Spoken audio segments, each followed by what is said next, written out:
Hey there, guys, and welcome back to the Travis and Damian podcast, episode 74. We're available on anchor.fm/Travis Damian podcast, along with Spotify, Apple Podcasts, Google Podcasts, and many more. If you guys would like to ask us any questions, you can leave a voice message at the anchor link or in the YouTube comments section. Today, we're going to be talking about gaming and entertainment news, including Valkyrae's Reflect, Stranger Things 4, and Spider-Man No Way Home. Then we'll get into our recent activities in gaming and anime. Lastly, our spoiler review of Arcane League of Legends Act 1. So first up, we're just going to talk about YouTube removing the visibility of the dislike button. So I think that this was an idea that they've been having internally for a while. I've heard about this a couple months back and nothing really happened, and I guess now they're just going to make it invisible for every single YouTube video, which as a creator, I have a lot of thoughts on it. Some good, some bad. I can see the perspective YouTube's coming from, but at the end of the day, I think visibility and transparency for the viewer is definitely most important, and just hiding this sort of, ratio, if you will, on the videos is not going to do a lot of good it's going to do a lot more bad than good, is what I'll say right now. Yeah, I mean, I feel the same way. Like, I think there are some benefits to disabling the dislike button, probably for smaller creators and stuff. Maybe to get discouraged, or maybe to get targeted by some other YouTuber or something. I don't know, but I think I think it just sucks more than helps anyone else, because one, you won't know if you're improving or not as a creator, or that's kind of the only power a viewer has. They just give you a dislike, right? Obviously they could comment and stuff. But I think a dislike is probably the most power we could have over it, if we think a video is good or not. It's also useful for maybe video tutorials or something. Maybe this thing just doesn't work anymore or something. People could just dislike it because, hey, this video doesn't really help me with the problem we're having or whatever. So yeah, there's a lot of not great things about disabling the dislike button. Yeah. In general. And I don't really know a way to fix it. I think leaving it as is probably just the best course of action. I can't really think of another way to make it seem better or anything. Maybe if you just want to show likes and dislikes in mobile, where it's just oh, here's just a number. Obviously you can still tell, but I guess it's not as scary as looking a giant bar showing you all these other dislikes you have. But yeah, I'm sure you have more to say as as you actually make YouTube videos, so you probably have more insight into this. But as someone that just watches YouTube a lot, and the dislike button, even though I don't dislike videos every day or whatever, it's still something that I feel is kind of important for the viewer to have. But I'll let you go on this. Yeah, I mean, it's just interesting that they're sort of making sure that small creators don't feel that pressure and don't feel that, I guess, hate visibly, because when I have a video and some people are disliking it or whatever, and I don't get any real feedback on it or something like that, I'm just oh, okay, for example, sometimes the podcast episode, someone will just randomly dislike it, and I don't like it myself, so then it's just oh, there's one dislike on it, I'm I guess I'll just like it and then just even it out, I guess. But I've definitely had videos in the past. If you've been a fan of my channel for a while, I've had videos where I make really, honestly, dumb opinions, and opinions are opinions, they're neither right or wrong, but when I look back on them, I'm yeah, that wasn't the best opinion to make, if I can say that. It's not exactly all that informed. So for example, one video that I'll point out is, I think the video might be private or unlisted now, but I made a video on how Nintendo was transporting all of their Wii U titles to the 3DS, and at the time I was why are they doing this? They're removing exclusives on the Wii U, the Wii U's already struggling, this and that. But now that I look back, I'm well, the Wii U is a fucking sinking ship. So there's a reason why they were doing that. So that's one of the videos where people were disliking it, and I was reading the comments, and I was oh, okay, yeah, definitely this opinion that I had previously wasn't the greatest and wasn't all that smart. But from my perspective, I was yeah, the Wii U needs help, and taking these titles away from the console and just putting them on the 3DS isn't going to make anything better. But then again, they were probably well into development for the Switch, which obviously is doing fantastic now. So they haven't been porting Switch games to the 3DS or anything like that. So obviously that is just a telling sign of the Switch's success, and obviously the numbers speak for itself. So that video had a lot of dislikes, but there were also some likes. Some, I guess, other Nintendo fanboys were having that same thought process that I was. But obviously, in 2021, right now, presently, that opinion that I used to have is not the same as it is right now, because I definitely agree with a lot of the people that were disliking that video and sort of giving me that feedback and that thought process. But with this new system, it's just that people can't view the dislikes, which, like you said, with like a tutorial, for example, like some people make really shitty YouTube tutorials and like they're really bad and like they're a waste of time. So someone that could just dislike it, or make a comment real quick like, hey yo, like this shit doesn't work, or like this like a waste of time. Like it's like you can tell when like a video is bad as well. I feel like most people that consume YouTube on like a daily basis can tell when like a video or like a tutorial isn't like the greatest, and they'll just leave and just like not even bother like disliking it or whatever. But I think visibility, like I said, is like the most important. So when people click on like a apology video, for example, because there are a bajillion of those because of these content creators, because they get into some dumbass shit, when they make an apology video and they see that there's a lot of like dislikes on it, it's like, oh, okay, this apology was probably half-assed and like not all that great.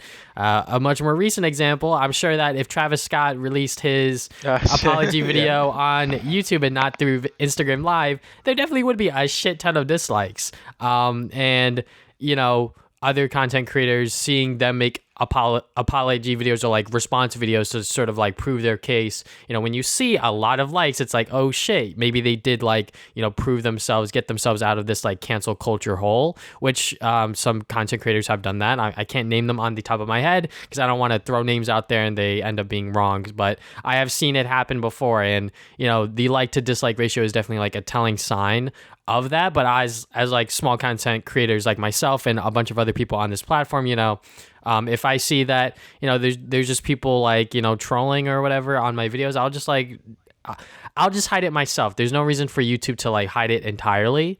So like I don't see why they're doing this, in my opinion, and I think that a lot of people share that sentiment as well. And the creator can still see the number of dislikes in their like I guess like YouTube creator thing, so like it doesn't really do a lot. It just hurts the viewers, in my opinion, which is I think is like the most important part. But yeah, YouTube just making changes, and I'm sure that they'll reverse this within the coming weeks, I hope. Yeah, I mean, I don't really see this like really carrying over that much. Like I think it's also gonna just be abandoned after a certain amount of time. They're probably just gonna like revert it back. Because again, like you said, like the amount it helps doesn't really help that much, especially if you can still see the dislikes in like your analytics or whatever. Then like it's still gonna make you feel bad if you see a video get some dislikes.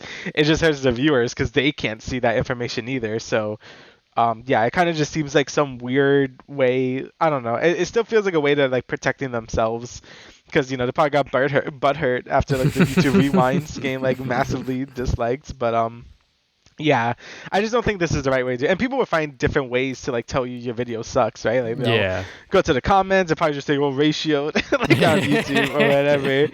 So yeah, like it's never gonna stop people from like disliking your content. Like, and I think that's important as a content creator to have, like to like read those comments if they are sort of constructive, or like look at the dislikes. Oh, what did I do wrong in this? Like sometimes maybe you didn't do anything wrong, but usually maybe you messed up and you could like fix it in your next video, or else like no one would improve. So yeah, it's kind of just dumb, and hopefully YouTube would like reverse it, because I basically like everyone on every side of the spectrum saying this is a dumb decision. So yeah, I definitely think they're gonna reverse it at some point. It just really depends on when they are gonna do it.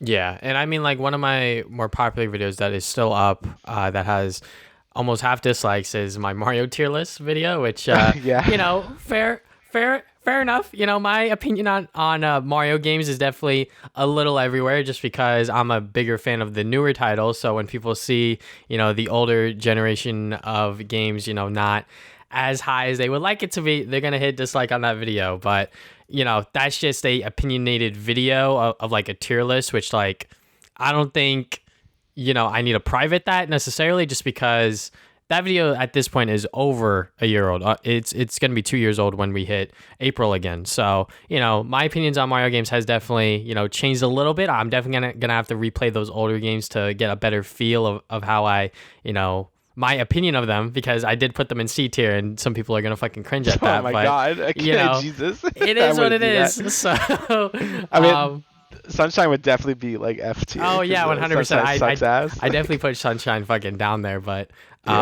yeah.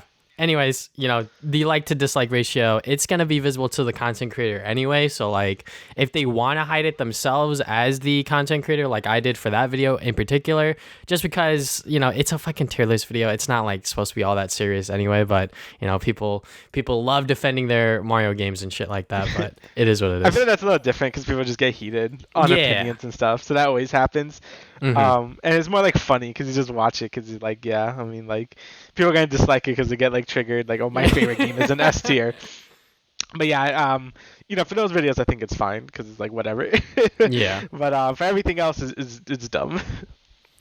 All right, but so let's move on from there. Yeah, next bit news, we talked about that for a while. So next bit news here is Overwatch 2 and Diablo 4 got delayed.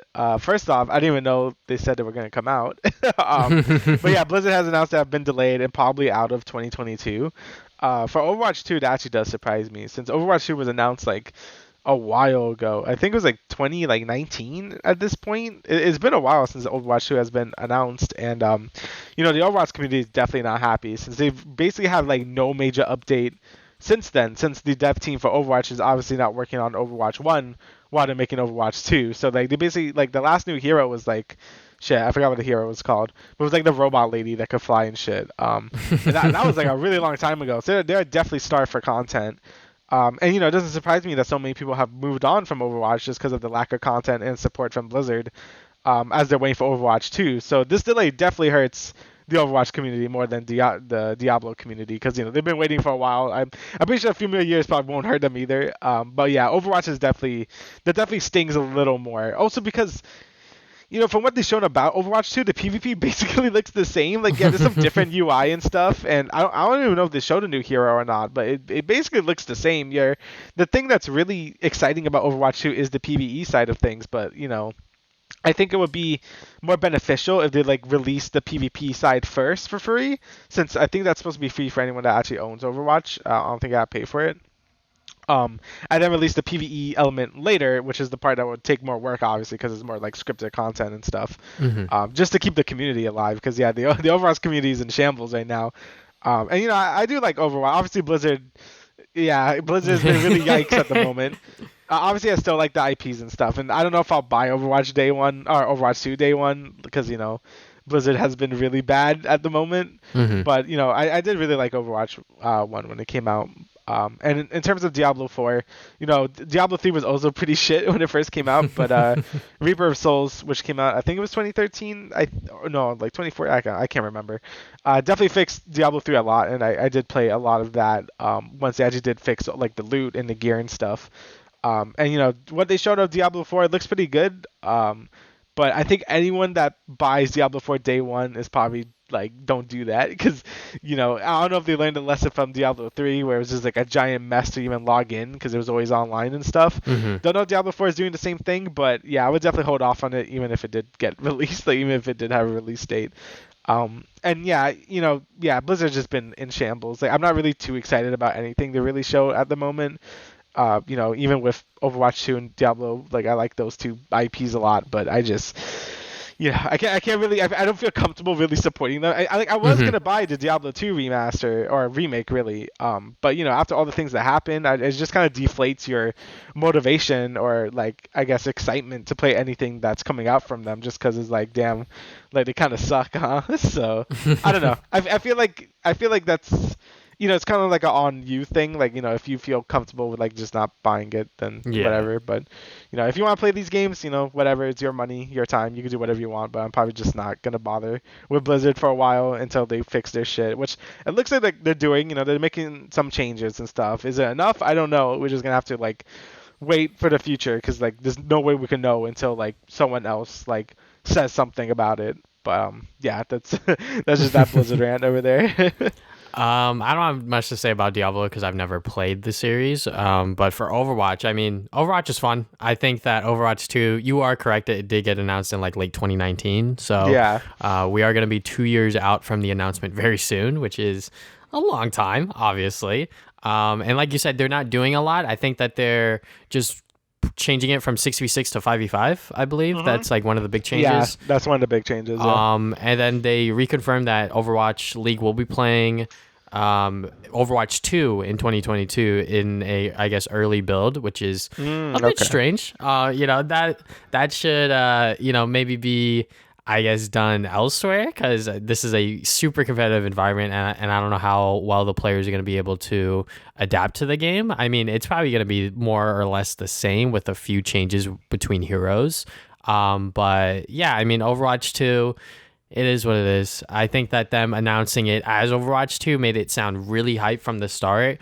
But like you said, they haven't really shown us a lot. And what they did show us, it looked more of the same from Overwatch. And this huge, I guess, gap and break between these two games, they haven't really done much for Overwatch 1, which, shout out to that community for still staying strong and still enjoying that game for what it is, because I honestly thought that it would be dead at this point, but I guess Overwatch is that goddamn massive. So, yeah, I mean, it's going to be likely out of 2022, so we'll see what happens when that comes out.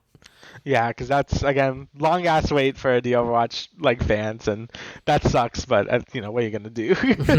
I just think they showed the game way too early. Like I feel like they just did it because they needed to show something at like that BlizzCon, and yeah, they kind of regretted that ever since. If they shown it last year, it probably would have been fine. But since they showed it like so like early on, that yeah, it kind of ain't doing so hot right now. All right, so we got Valkyrae's Reflect. The brand is no longer available. So I'm sure a lot of it had to do with Ray sort of stepping in and being like, hey, like, I don't want to be a part of this shit because you guys ruined my image. And yeah, I mean, the Twitter account doesn't even exist anymore. I mean, the tweet that they made that saying that, hey, like, we are no longer available, this and that. So, but there was like DM leaks between her and Ludwig during the Fall Guys like Twitch Rivals thing. So I did take a peek at that real quick, and yeah, she was there very, very, very not happy, and sort of, I guess, like venting out to Ludwig, one of the biggest streamers on Twitch right now. So Yeah. they're obviously within the same space. They're good friends. So seeing her, I guess, seeing these messages behind the scenes, obviously not supposed to be made to the public, but she's obviously very much taking this seriously, and very much she knows like this shit fucked her brand up, and she just wanted out of it as soon as possible, and there was no, I guess, like legal, I guess, strings attached anymore. Like literally everything was a clean break from her, which she seems very happy about. So I'm sure by next year people will forget about this, and Ray will be able to, continue moving on, streaming games, whatever the hell she wants. I know Among Us is back in the rotation again because of the new update. So, hopefully she can, be, I'm not gonna say where she was before, but in a better mental state, because I'm sure that this definitely fucked her up behind the scenes. So. Yeah, I mean, like I said in the last podcast, like hopefully she just learns like to read the fine print a little more, and maybe have like someone with her to like make sure everything looks legit and stuff, because especially when in terms of healthcare products, like you gotta make sure that shit actually works, and what they're saying actually is backed up by science, and like the consumer can actually look at their like studies and research to make sure everything is legit. So obviously this company did not do that, as they made none of that stuff public, and only like she was able to look at it, which was probably bullshit in general. It kind of just shows like, yeah, like as soon as they were called out, they fucking deleted everything. So that should tell you that yeah, it was definitely bullshit. So yeah, hopefully she just and I feel like that's important for any big content creator, especially if you're big, right? Like her, like you should definitely like always like make sure to read everything. Like you don't want to sell your viewers like snake oil or anything. You want to make sure like they're actually getting like a good product and stuff. So I think that's why like we always see the same sponsors all the time, like NordVPN and Raycons and stuff, because people know their work, they're okay products, and like it could be trusted. Doing like a new company like this is always kind of risky, because you don't know if they're gonna be legit or not. So yeah, so hopefully this is just a lesson to any content creators. Obviously it seems like it was an honest mistake from her. So it wasn't like malicious or anything if she really was that upset. So yeah, I think give it time. She'll be fine. I think everyone will forget about it, and hopefully she'll make better like sponsor decisions in the future. And yeah, hopefully it doesn't like damage her brand that much. Yeah, I'm sure that because she was able to pull out so soon, she'll be fine. And I know that in one of her recent streams, I think that there's a clip of it on Twitter where like she like already made a joke about the blue light shit. So, obviously she's poking fun, still enjoying, streaming to her viewers and things like that. So, yeah, now it's all behind us. I know that a lot of people were making a huge fuss about this and were able to create insane amounts of content because of this announcement. So, now that it's over, it's done. That chapter of the internet and I guess Twitch streamers and streamers in general is closed. So, yeah, one of many chapters because it never ends. All right, so we actually got an update on the Marvel's Avengers game. So Spider-Man has finally been revealed. So this was announced like since the game first came out that Spider-Man was going to be in the game, but only for Sony consoles, only for PS4 and PS5. Mm-hmm. And that is still true here. So you will not be able to play Spider-Man on PC or Xbox like at all, just because Sony, I guess, still has the rights to like Spider-Man and like in terms of like basically anything. So yeah, so that sucks. Basically a major game update of one of the most famous superheroes can't be played by like more than like only 1/3 of the player base can actually play as this character, which is really dumb. Like, I'm just gonna say really dumb.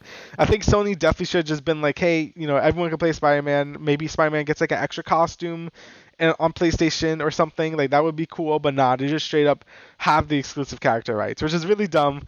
I just want to get into that just before I even talked about the trailer. But yeah, in terms of the actual trailer itself, it was fine. I mean, like I like his outfit. I saw some people making kind of a fuss about it, but I don't really know why. I mean, it just looks like his classic outfit. Like I don't really understand. Like he has the eyes from like the like No Way Home like trilogy, but like that's kind of what I expect Spider-Man to look like. So I have no issues with his like actual costume or anything. His voice actor is okay. It's not what's his face from the games, right? Yuri, whatever. Yeah, it's not Yuri Lowenthal. Yeah. I believe it's when I googled it, I believe it's the same voice actor that voices Spider-Man in the last Disney cartoon. It was like it was literally the cartoon that came out right after Homecoming or around that same time. So, but yeah, I'll get into the voice after you're done with your spiel. Okay. Yeah, but in terms of that, just a cinematic, just showing him beating up some guys and stuff. The movement was a little weird though. Like I've seen some comments on it too. I thought it was just me. Like Spider-Man doesn't move really sluggish in that trailer for some reason. Like his movement did feel a little stiff. I don't know if that's just because of the engine or whatever. Because that looked like all like in-game graphics. Like it's not like some special CG trailer for that. Mm-hmm. So I don't know if the rigs just aren't built for like Spider-Man's like quickness or whatever, or like how agile he is. But it did look a little off. But besides that, it didn't really show any gameplay really. It was just a cinematic, so like I can't really like gauge how fun he's actually gonna be in terms of the gameplay. I'm assuming he's gonna work like I guess like Shattered Dimensions, like a more beat 'em up style of Spider-Man, which again we have seen before with Shattered Dimensions and the other game Edge of Tomorrow. So it's probably gonna play like Edge of Time, Edge of Tomorrow. That was the Tom Cruise movie. Yeah, Edge of Time. Yeah, so yeah, he's probably gonna play like that, which is the beat 'em up. He does his web attacks. Maybe he does like a big like web fist or something. Like, yeah, he's probably gonna play like that. And yeah, I guess it looks cool, but again, still stupid that it's exclusive. So what do you think about this? I mean, Sony, threw a bag to Square Enix and Crystal Dynamics, was like, give us Spider-Man, and then they were like, well, shit, our game's flopping anyway, so fuck it. But yeah, I mean, when I first saw the costume on Twitter, because fucking Spider-Man Twitter is always on top of this shit. I thought it looked fine. Like, I definitely, a slightly different iteration of how Spider-Man looks, which is cool. I mean, I think that, the way the spider looks on the front, the back, it looks fine. It's definitely like a mixture of the classic suit along with the Homecoming suit in a way, which I am totally fine with. I have no real gripes with this Spider-Man suit in particular. The voice, I wish the voice sounded a little bit older because it sounds like, or it looks like anyways, that this Peter Parker is not in high school, but definitely like within college years. And I feel like that this voice actor is, somewhere in the high school realm, but that could just be me. But seeing Spider-Man alongside the other Avengers characters is definitely a little surreal in a video game because I'm like, shit, like it's kind of cool seeing him next to Ms.Marvel and shit like that. So will I be buying this game? I don't know. I'm not entirely sure just because, Marvel's Avengers, just like with other, like, I guess, like, live service games, it's like when they launch, they're like really terrible, and then like as time goes on, when they get free updates and like more content comes out, it seems to get a little better. So now that we got Spider-Man, I'm sure Square Enix and Crystal Dynamics are going to see those sales numbers go up a little bit, with me included, possibly. I'm not entirely sure, but I'm definitely gonna have to see gameplay to see how Spider-Man plays. To go and see in other content that's along with this, because I'm sure that there's like a story with Spider-Man in it. Otherwise, it wouldn't really make sense to just throw him in there, you know. So, Yeah. but yeah, I mean, it looks good. I'm glad that, it doesn't look as jarring as when we first saw the other Avengers characters that were kind of like quote unquote ripoffs of, the MCU sort of models or whatever. But yeah, so far so good with this Spider-Man reveal. Again, it always helps that Spider-Man has been reincarnated like a billion times, so like it doesn't really phase me if he is a new like person or whatever, because we've seen so many Spider-Men, so like I'm okay with seeing a new rendition of him. And yeah, I'll probably check it out. I mean, I already have the game because I bought it for it was like $20. Like, it's always $20. So I bought it when Black Panther came out, and I'm like, I'll probably just wait until Spider-Man comes out, which he is out. And I did say like a year ago when this game came out, like I'll play the game when Spider-Man comes out. Now he's out, so I probably will try the game out now. And obviously the game's still kind of a mess. It got a little better, I heard. Like I heard the post like story content was pretty good, like pretty short, but it was pretty good. The life service parts of the game still aren't great. Like, the grinding and stuff. Like they actually raise the amount of XP you need to raise for each hero or whatever. And they started selling boosters, like XP boosters, even though they said they wouldn't. So that's not good. But yeah, that's a whole nother can of worms. Like I probably won't play this game for that aspect. Like I have other games that fulfill that need for me. I don't really need this game to grind for. But if the story content is good enough, then that's fine. It's always on sale. I might as well just try it. So yeah. So hopefully the Spider-Man content is good, and hopefully he's fun. Well, then yeah, this game's just dead in the water. Like I feel like Crystal Dynamics might just abandon this game after Spider-Man, because this is like the last big thing that anyone really cared about. If they release anyone else, like who cares? Like, oh, Ant-Man, like whatever. I mean, I like Ant-Man, but I'm just saying, no one's gonna be as hyped as Spider-Man. So yeah, if this doesn't raise sale numbers by a lot, then yeah, it's kind of just whatever at this point. Like I wish it would just move on, but I guess we'll see with Spider-Man. So. Yeah, and he's going to come out November 30th, which is my birthday. So that is pretty cool. That's pretty hype.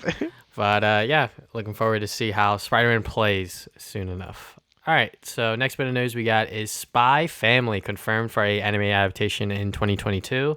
So I don't normally put anime adaptations in the news. Like there have been a bunch of ones that I've seen, pop up on Twitter and things like that. But the reason I'm including this one in the show is because this fucking manga is fantastic. And the trailer that we got for this anime, it looks fucking beautiful. I mean, just seeing all of the characters animated and seeing the kid character. It's been so long since I've read the first volume, because I've only read the first volume because I'm waiting for the other ones to come in the mail, and they've been out of print or not out of print, but they've been back ordered for a while, and Viz is just fucking slow on printing more. So, but just seeing this less than 1 minute trailer of this show, I am super fucking excited for it. It is going to be animated by Cloverworks and Wit Studios, which are two very well-known animation studios, and that sounds fantastic. And I cannot wait to see this show to be played out and more people to be exposed to Spy Family, because this is definitely a Shonen Jump title that is not as well known as JJK, One Piece, etc. This is definitely one of them that is a little bit down low on the low key side of things. So I'm glad that this is getting a anime adaptation, because I think that it can work extremely well, because there are a lot of comedic moments and there's a lot of action to it. So yeah. Yeah, I obviously this is one of the manga that people talk about a lot. Like I've always seen it in videos and stuff, so I am very excited to see it like finally be an anime, since I'm an anime boy. I'll probably read manga at some point, but I'm just like I just wait for the anime, because by the time I hear about the manga, they already like announced the anime anyway, or they're going to. So I'm like I'd rather just wait. So yeah, so this and Chainsaw Man, definitely looking forward to both of these, since I always heard nothing but good things about them. So yeah, definitely something I want to try to watch, because it does look really different from like all the other animes coming out. So, Mm-hmm. because most animes that come out either like shonens or like rom-coms and stuff. But this one definitely looks a little different from those. So definitely Yeah. I'm interested in checking it out. It's definitely a mixture of action and comedy, which I think a lot of people can enjoy and get a kick out of. So, yeah, Spy Family, be sure to keep this one on your mind for 2022 when it comes to anime, because I think that this one will do very, very well, especially because Witch Studios and Cloverworks working together on this one, that just Yeah, has to be fucking good. I didn't know that. Yeah, that's really pog. So, all right. So next bit of news, we got Chris Pratt is voicing Garfield in a new animated movie. So I don't know what's going on. I don't know why Chris Pratt is voicing literally every fucking animated character ever, but here he is. He's Garfield. I don't know, man. Like I don't really like. I liked Chris Pratt in the Lego Movie because he was like the Mm-hmm. main dude in that, and I think he did a good job. But that character was like its own original character in like the Lego Movie, so I feel like Chris Pratt was able to just do whatever. With Mario and Garfield, I feel like you have to do a certain voice. Well, you don't have to, but you kind of expect a certain voice from both of those characters, and I don't know Mm-hmm. if Chris Pratt could do that because I don't really know his vocal range too much. Because really, I only seen him in the Lego Movie and Star Lord, and in what Parks and Rec season. Mm-hmm. So yeah, I don't really know what his vocal range is in terms of voice acting. So it's gonna be very interesting to see. Like, I think he could be a better Garfield than Mario, to be honest. Since Mm-hmm. Garfield is lazy cat. They're like, oh, he talks like this. Hey, John, give me a lasagna. Like, you know what I mean? I don't fucking know. So yeah, it's definitely, I guess, gonna be interesting. It's not like I have that much interest in Garfield that much Mm-hmm. besides memes, but I guess it's interesting. It's gonna be pretty funny. I mean, whoever Chris Pratt's fucking agent is, holy shit, bro. Get that guy a raise. This guy's hooking him Yeah, up with all these fucking roles and shit. I mean, like you said, I think Garfield is definitely a much more suited role for Chris Pratt. We don't know how he's going to sound in the Mario movie, but obviously, whenever that first trailer comes out, or when we first hear his voice as Mario, that's going to be all over Twitter, all over the internet, yeah. because I don't know if he has the range. Like you said, like we don't know exactly what his voice acting range is because, like you said, in the Lego movie, he was literally like just himself. And I think that, that's fine for that movie because it's a brand new original character. But with these characters, like you said, they have to have some sort of, feature from the previous iterations of Garfield and Mario, respectively. So, this was definitely fun to see people react on Twitter. Why is Chris Pratt and everything? And people are definitely not a fan of seeing him anymore, which is understandable because he's fucking everywhere now and he's gonna be in a lot of movies. But yeah, I mean that's just Hollywood. I think that star power is definitely very, very important. And he's already Star Lord. He was in the Jurassic Park movies, and now he's in Mario and Garfield. So I'm sure that those will do good regardless because those are animated features and those have strong IPs towards kids. So yeah, I mean, just like with everything else on this show, we're just gonna have to wait and see.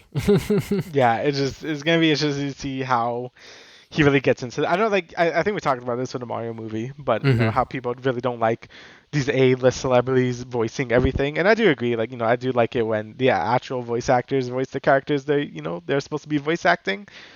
Which is why I actually do respect the Ratchet and Clank movie for keeping the original voice actors, even if that movie sucked ass. Because it wouldn't be Ratchet if I didn't hear the Ratchet voice, or Hmm. Clank or whatever. So yeah, I don't know. We're just gonna see. Maybe he could surprise us. Maybe he does have a pretty good vocal range, but again, I have no idea. So we're just gonna see when these movies come out. All right, so next bit of news is that we got a decent look at Stranger Things 4. This is a teaser trailer, Welcome to California. So we pretty much get to see Eleven and Will, I guess, in their new home in California, and I guess spring break's coming up, so she's going to be able to get to reunite with the other kids. So yeah, I mean, season 4, we've been going strong for this show for a while now, and a lot of people are still loving Stranger Things as a IP because it is like a pretty strong IP just because of the first season being so goddamn good, and the following seasons afterwards, maybe not as good, but still enjoyable seasons to watch. And I feel like that this season, just like with every other season, is going to be some bad shit, crazy, insane shit on top of the sort of slice of life cutesy moments with, Eleven and crew. Yeah, and it's cool to see them, I guess, like grown up because it has been a while since Mm-hmm. Stranger Things 3 came out. Um, And yo, could Will get a new haircut? By the way, it's been a while. Like you get a new haircut now. It kind of looks like shit. But yeah, no, I am very interested to see where they're gonna go with it because I don't want to say much because this isn't like a spoiler like talk here. But as the way season 3 ends, it's like pretty crazy. So like I wonder how that's gonna fit in, like how that's gonna work. And yeah, honestly, like Stranger Things has been one of my favorite like Netflix shows, just because of how consistent I think it's been. Like I know some people don't like 3 as much, but I don't know. I think I like 3 more than 2.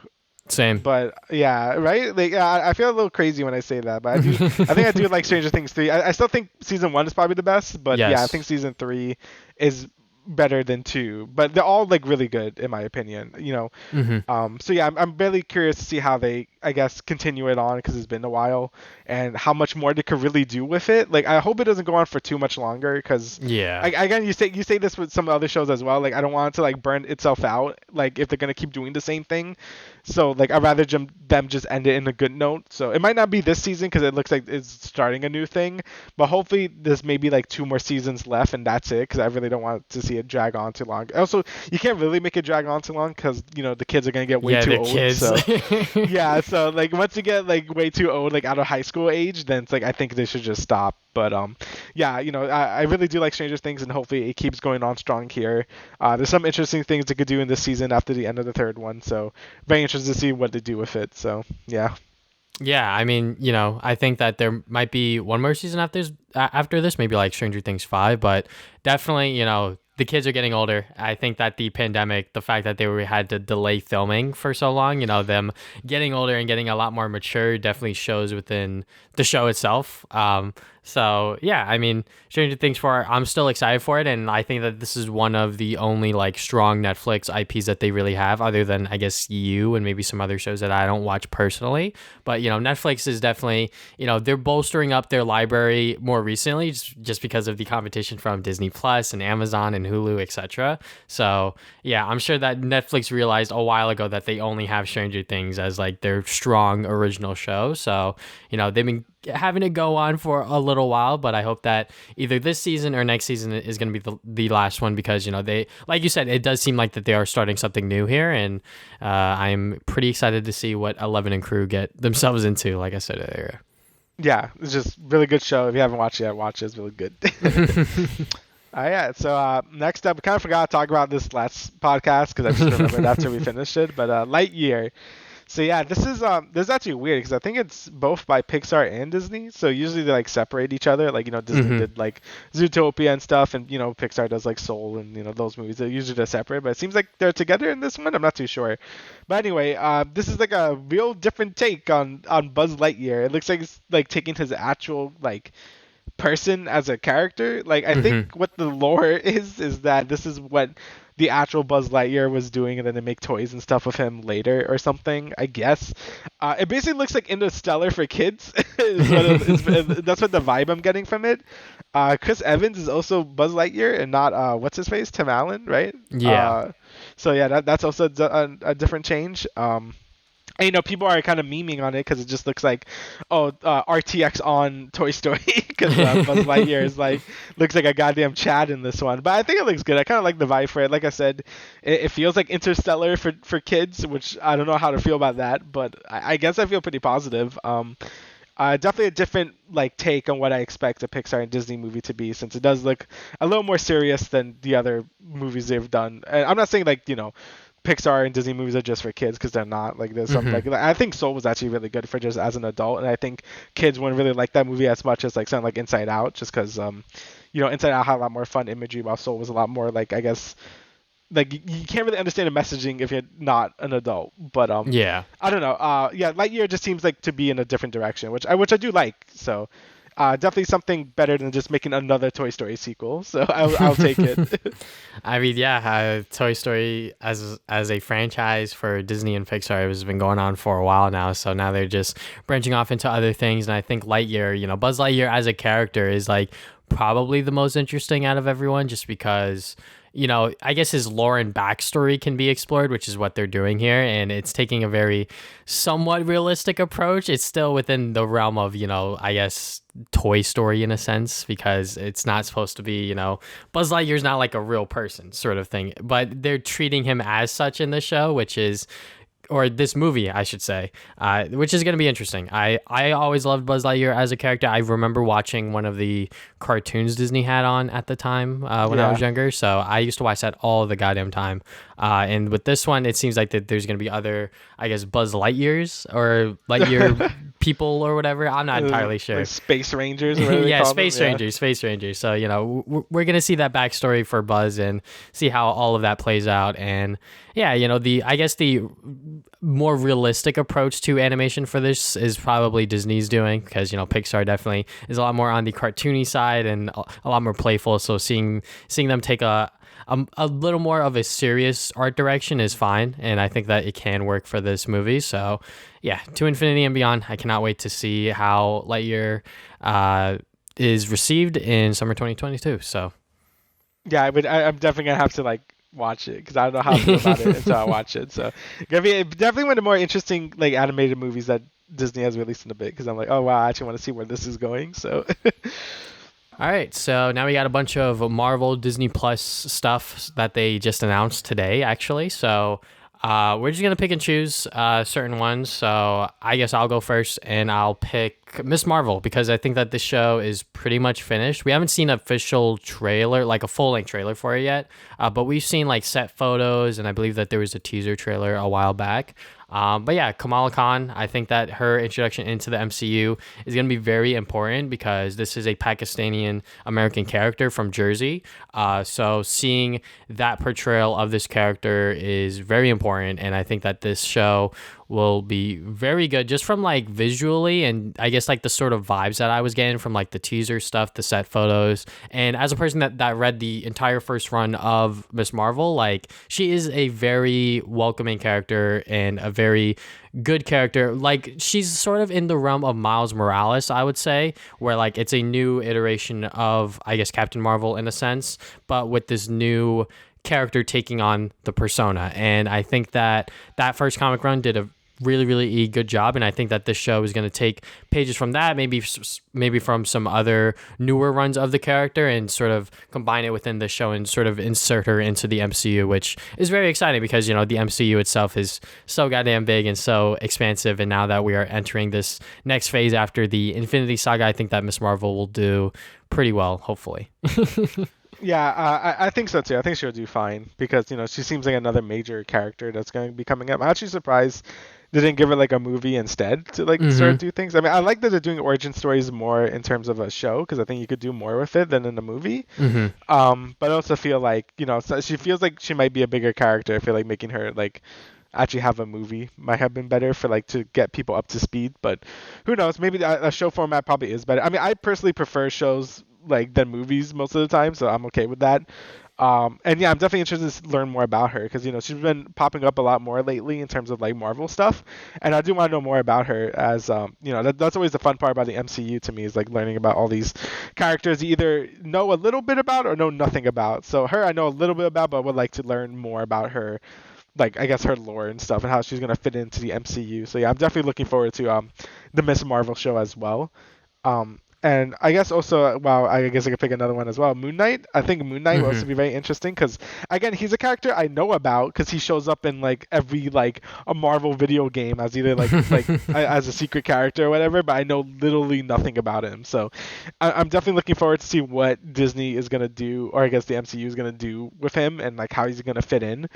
Because again, some of these characters do seem more important than others. Moon Knight might be more of a background character that shows up sometimes. I think Ms.Marvel is definitely going to be a more important character that shows up a bit more than someone like Moon Knight. But who knows? I don't know. They could do whatever with these characters, so it's all up to them. So yeah, Moon Knight seems like a pretty interesting hero to learn more about. As again, I know literally nothing about him, so that's going to be fun.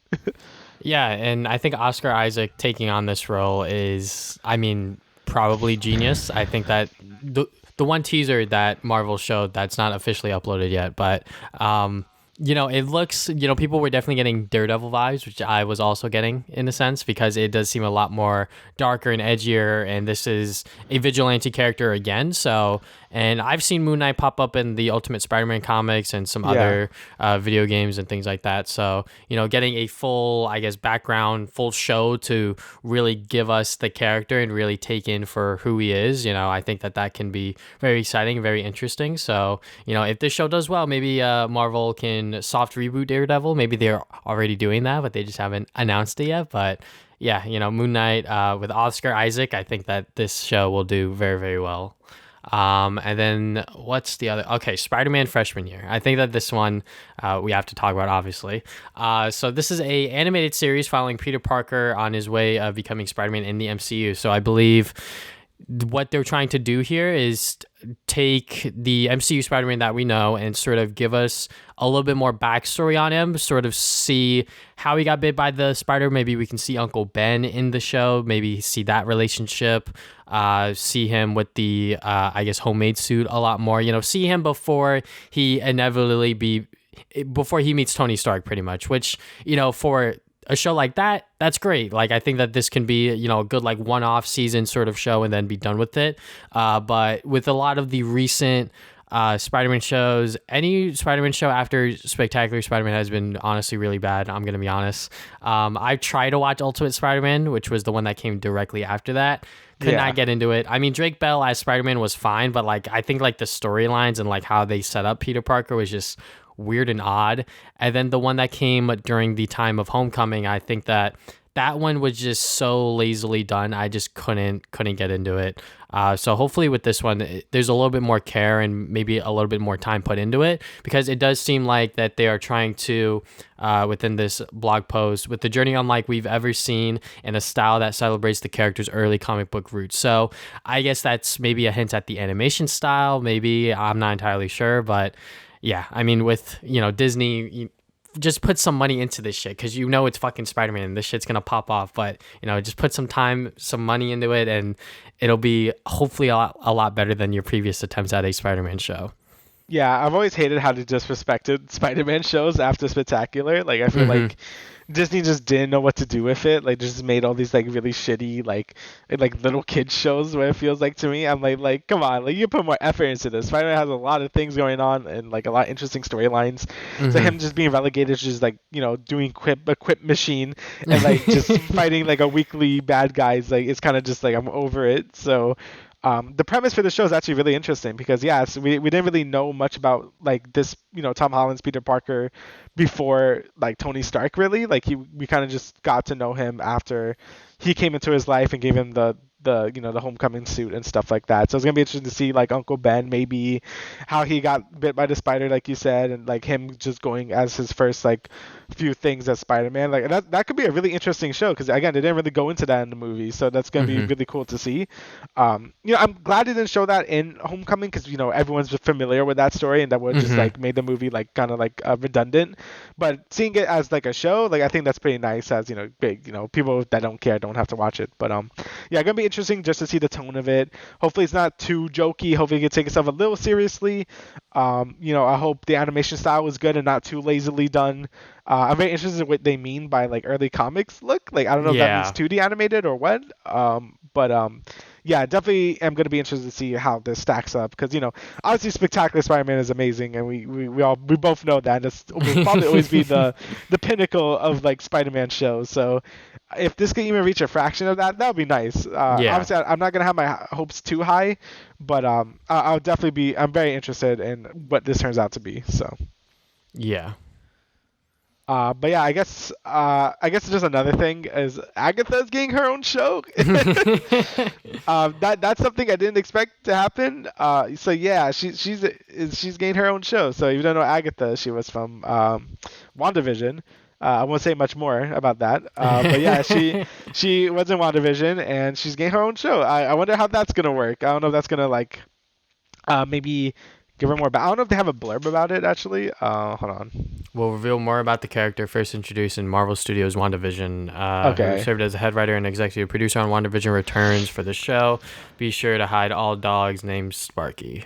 Yeah, okay. Okay. So if it goes more to her backstory and stuff, I guess that would be really interesting. I don't know if they're gonna do much, after that, but yeah, I guess if it goes into her backstory and how like maybe how magic and stuff works or whatever, I think that'd be pretty neat. To really kind of flesh out also like Wanda's character, like to learn more about her powers and stuff. But yeah, that's just an interesting thing. I did not see this one coming, to be honest. I mean, I really like WandaVision. I know some people have issues with the endings and stuff, but I don't know. I didn't mind it as much as other people did. So Yeah. yeah, I'm looking forward to see how the show would work out. Yeah, I mean, WandaVision, it was a pretty good like Disney Plus Marvel show, especially as the first one. Like, it started off pretty well, and then it might not have stuck the landing for most. But I think that Agatha was definitely one of the better points of the show for a lot of people, and the fact that she's getting her own series is interesting. I wonder on how that's gonna hold up, in my opinion, just because I feel like we kind of got done with her character within WandaVision, so I wonder what else they're going to be able to expand on that. I mean, it's the same thing with Loki, right? Like Loki, we had no idea what the fuck they were going to do with Loki, and then we got like this fantastic show on it. So, Yeah. Disney and Marvel, they probably know what they're doing here, and the actress that plays Agatha is fantastic, and I cannot wait to see her in this role again. So we're just gonna have to wait and see, because we've had doubts about certain Disney Plus shows before, so I'm sure that they hopefully know what they're doing with this one. The next show that I want to talk about is Ironheart. I think that this one, this is the next successor to, I guess, Iron Man, if you will. This is Riri Williams, and I think that giving her a show as opposed to a movie is probably a good idea, because I feel like that her character, there's probably a lot going on there. I haven't read any of her comics, but I know that when she was introduced into the comics, I believe Tony Stark was still like a prominent figure in that. But with this MCU version of it, Tony Stark is he's not there. So I wonder on how they're gonna tackle that, and how this show is gonna bring her into the next person to take over, I guess, the Iron name, and sort of be the next person to create advanced suits, and sort of have that sort of Iron Man stuff within the MCU, but with a completely different character, especially one that's a person of color as well. So yeah. Yeah, it's gonna be interesting. I mean, like I said before, like I think having origin stories as a show is just better. I mean, especially like a character like this, like just establish them more, give them more Hmm. time to breathe and stuff. So yeah, definitely interested to learn more about this character as well. Because again, I have no idea anything about this character. Like, I know next to nothing about it, which is great. Again, like I said. So yeah, hopefully, she is a good successor to Iron Man and stuff. Like obviously, like I think Miles is a great like sort of like successor to Spider-Man as well, as I really like that character. So hopefully Ironheart is able to reach that same, I guess, enjoyment as Tony Stark, but also being different. Obviously, it doesn't have to be like Tony Stark at all. Like, Hmm. he was his own character, the Herbie own character, and I'm always down with that.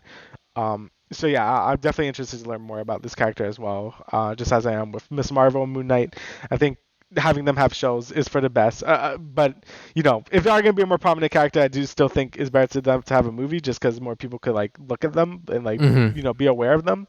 But I think shows are also good. They both have the ups and downs, but I think a show might be better in the end. So Yeah, I think they likely have numbers on, like, they see how many people watched Loki, they see how many people watched Captain or the Winter Soldier show, etc. Like, they have these numbers behind the scenes, and they obviously have the box office numbers, right? So they probably know what the trade-off is to a certain extent. So you're probably right.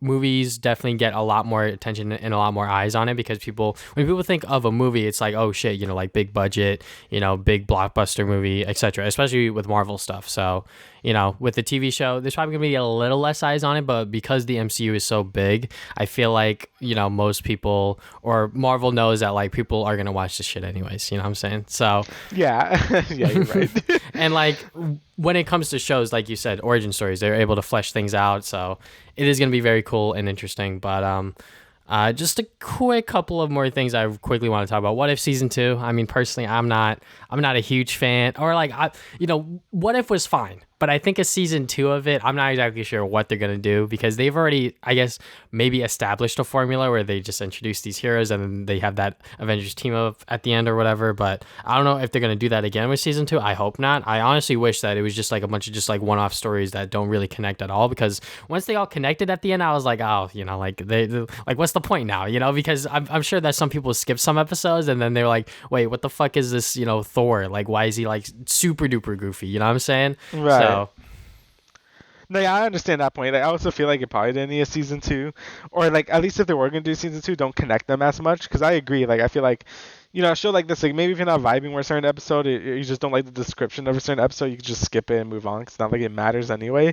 But when they connect them all at the end, it kind of just it's like, oh, I have to watch this as a show now, like week to week, or watch them all in the in the order that they want me to watch it. So yeah, I don't know if that works really well for like a show like this, like anthology shows like this. I think Visions definitely got it better, where it's like you could just skip some episodes if you want because it really doesn't matter. I feel like What If should definitely do the same thing. Also, it would have been nice if they all have different art styles too, because I'm kind of like down with that now with what Visions did. Like I think like they feel too like the samey at some point, even though they're doing different things. I don't know. Like I liked What If, but I also felt like it didn't need a season 2. But I'll watch it anyway. So yeah, I guess who's the real loser? But yeah, I think that's pretty much. I mean, X-Men '97, the animated series, getting new episodes. I think that's kind of crazy. Yeah, we're Spectacular Spider-Man cowards. Do it.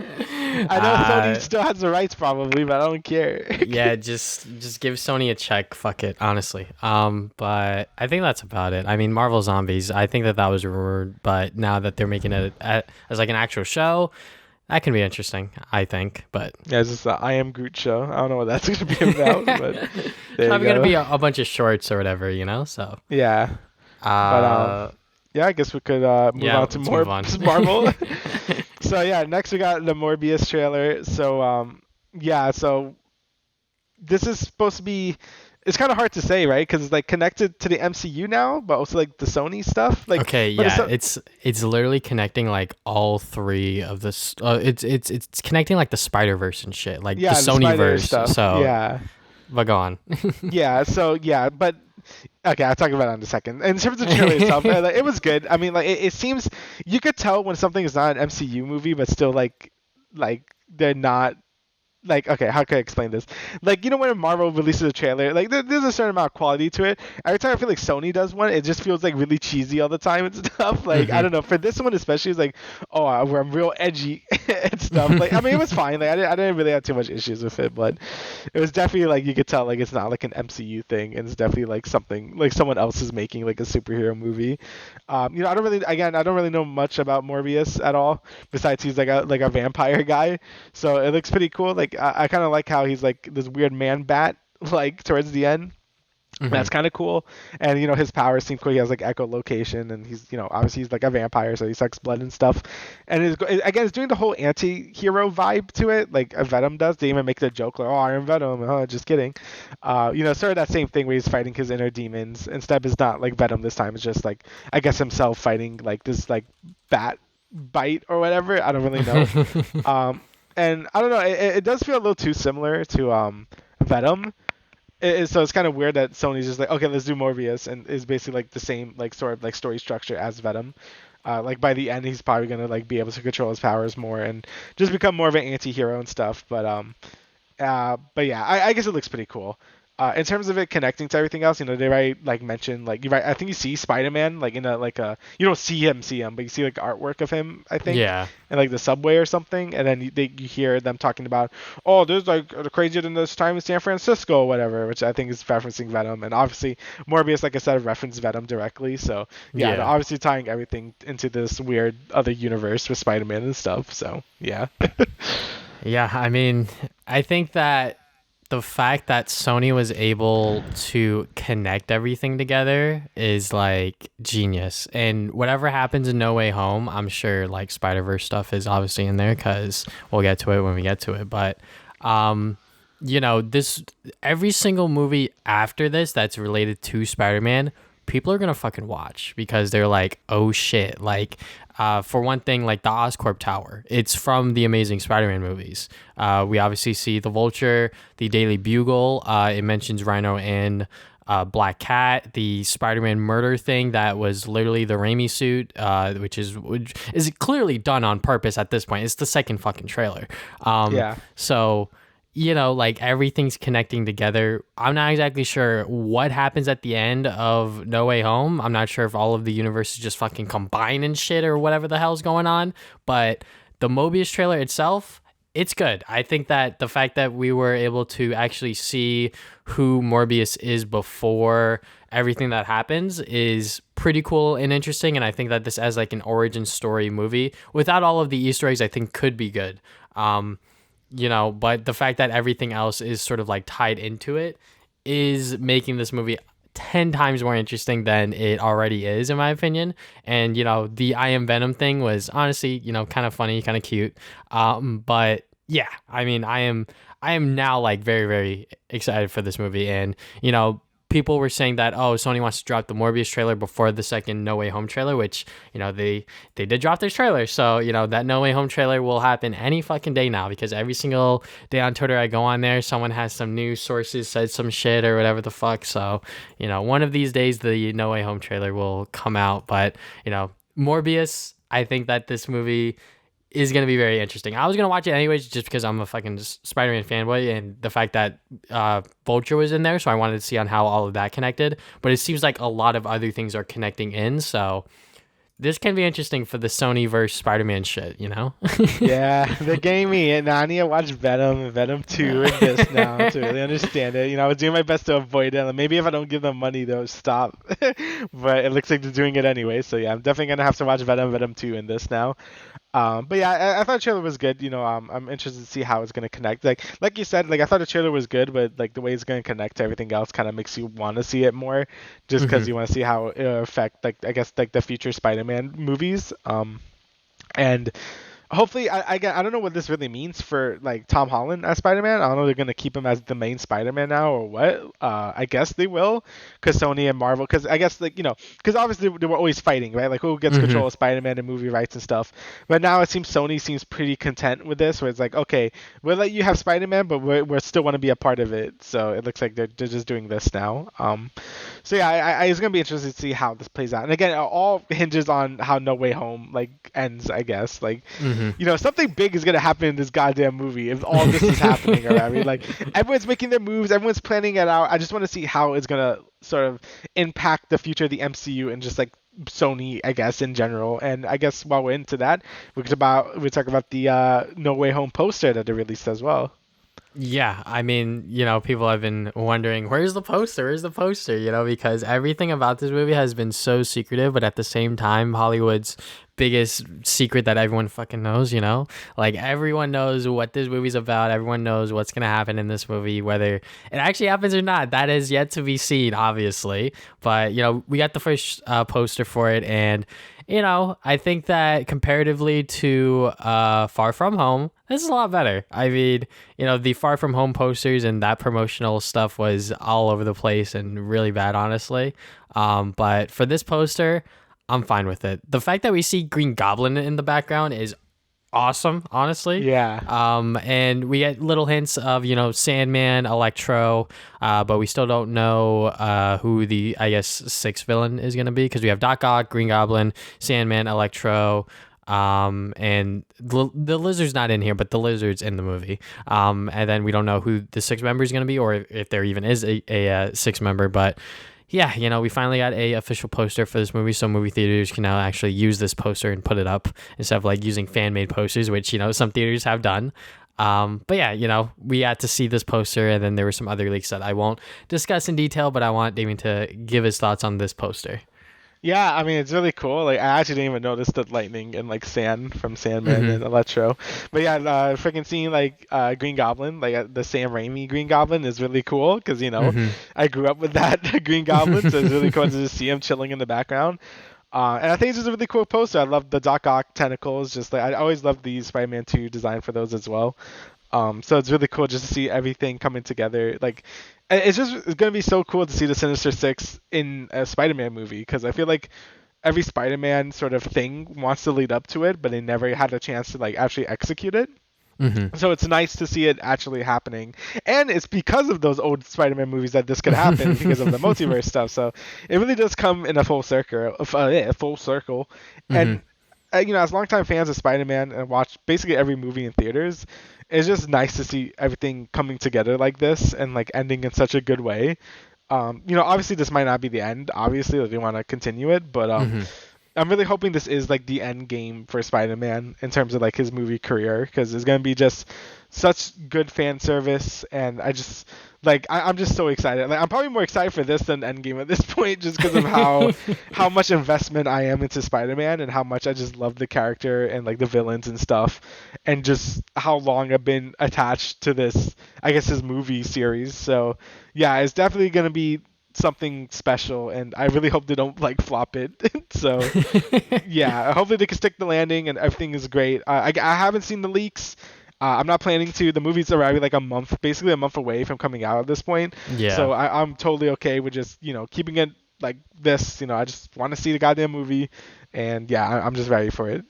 Yeah, I mean, I believe that there were rumors or speculation that like the second trailer hasn't dropped yet because Sony and Marvel don't know if they want to show Toby and Andrew or something like that within the second trailer. Marvel doesn't want to show it, Sony does, because Sony, they like to show a lot of stuff in their trailers, as we've come to see. But I think that, there has been discussion on Twitter about that, and I'll get your opinion on that in just a second. But, like, should they show Toby and Andrew in the second trailer? And I'm of the mindset, at first I was like, yeah, they should, because, like, that'll boost box office numbers. But then I thought about it again. I was like, wait, but this movie's already going to pop either way.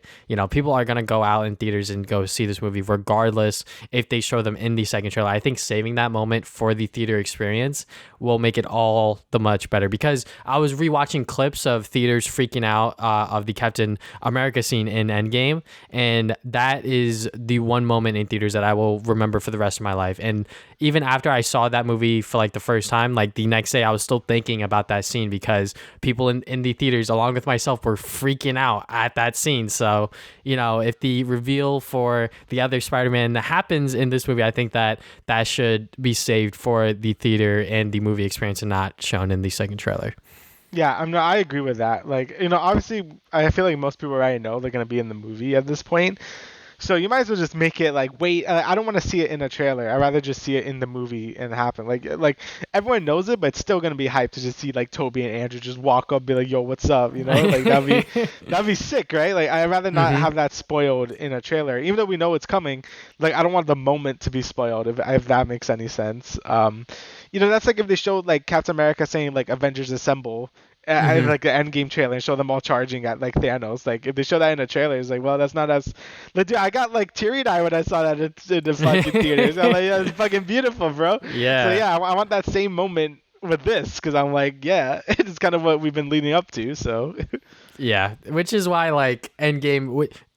That's why me personally, I like Endgame more than Infinity War. It's a lot of fan service, and it's a lot of, sort of like tongue-in-cheek things, bringing certain things back, referencing certain things from the other MCU movies. But that's what Endgame is, right? So, that's why I love that movie so much. And I feel like that if this movie is able to execute on that sort of stuff with like, nods and hints and, Easter eggs, etc., with, the whole multiverse stuff, harkening back to other, Spider-Man movies, like this is gonna be great. I feel like, and even after I saw the leaks, which I still don't know if they're real or not, because the guy who leaked them, he watermarked them. So I'm like, wait, what the hell's going on here? And then supposedly Sony or Marvel contacted him to like take it down, and I'm like, I'm not sure anymore, because like at this point, like people are so like crazy and just so like eager to like actually see this movie. Any sort of like little bit of information that they can get, they'll post on Twitter and like instantly like freak out about it,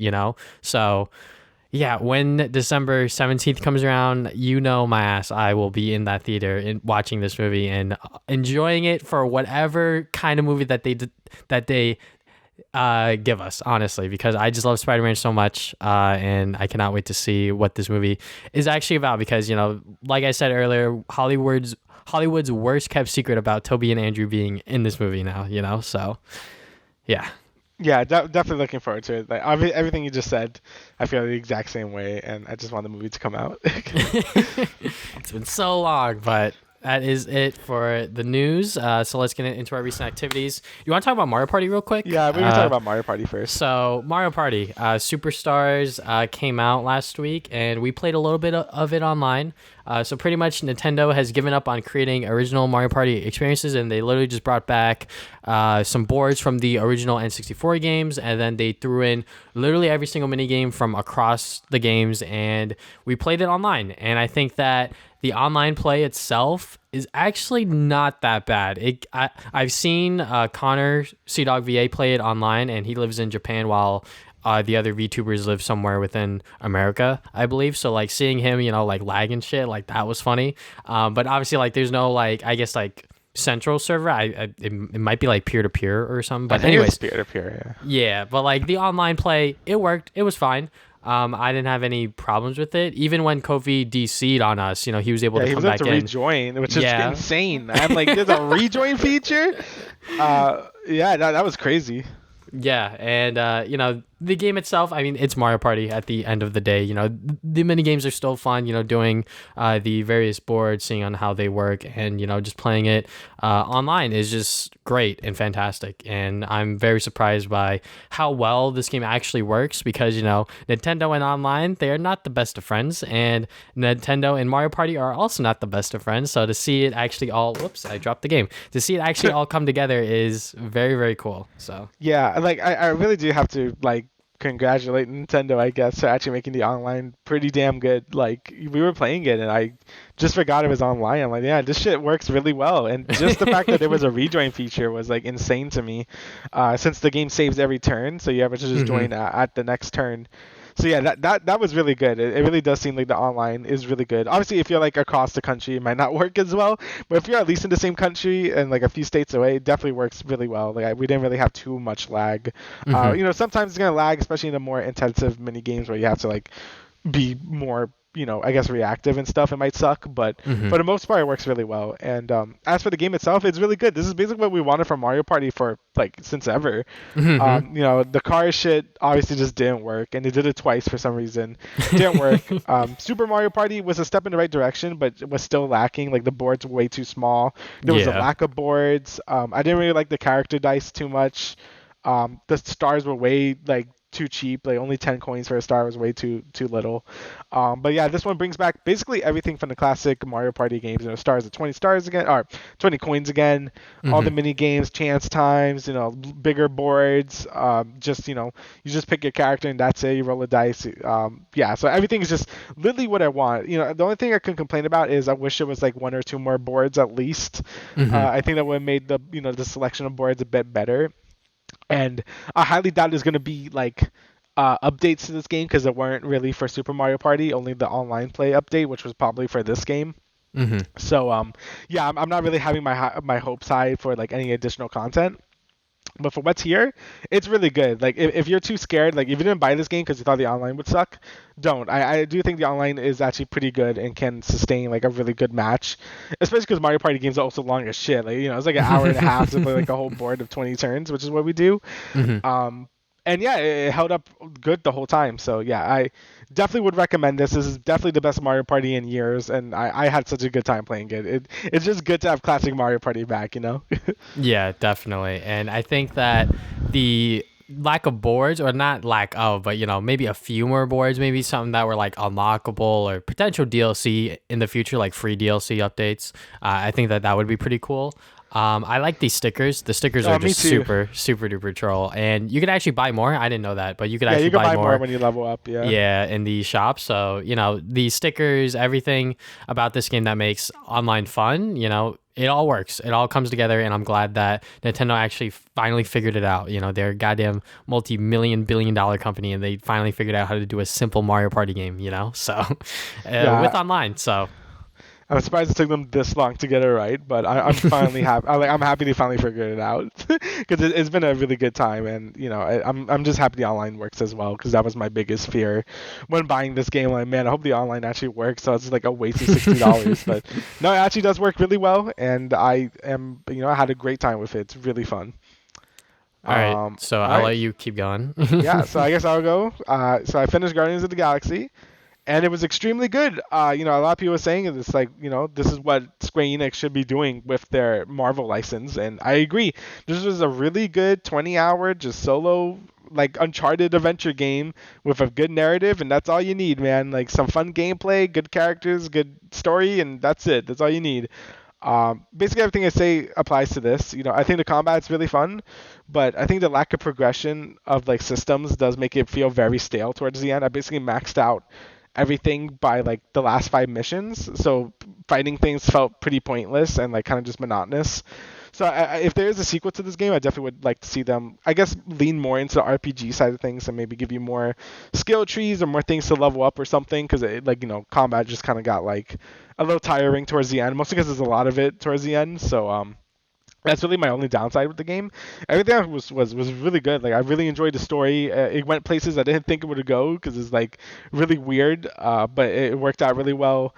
The characters were genuinely were like really good. I kind of forget. Like with the Avengers game, like you feel like you're playing like bootleg like Avengers, I guess. Hmm.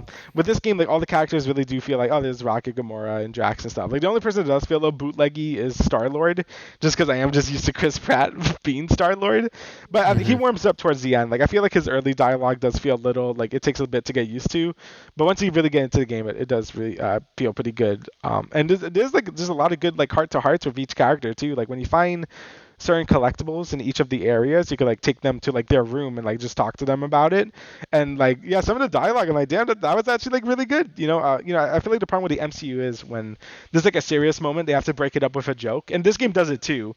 But there are moments where it does have like just nice like heartfelt moments without having to break into a joke, which is nice because I feel like the MCU does that too much. Hmm. As we said in Shang-Chi or Shang-Chi, yeah.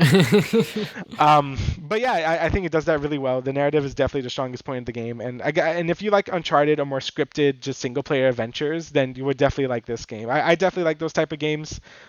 So yeah, this game definitely hits that palette for me. And yeah, if you're just looking for a good Guardians of the Galaxy game or just a good Marvel game, definitely give it a try. It was definitely worth the $60, and it was a good length too. I think any longer than 20 hours, it definitely would have dragged. So I think that was a good length for it. It was a lot longer than I thought. I thought it was gonna be like 15 hours, but it took me like 20 hours to beat it. So yeah, definitely a great time. Highly recommend it. Hopefully Square learns from this and actually makes more single player Marvel games from this point onward. Next up, I played the Animal Crossing patch plus DLC.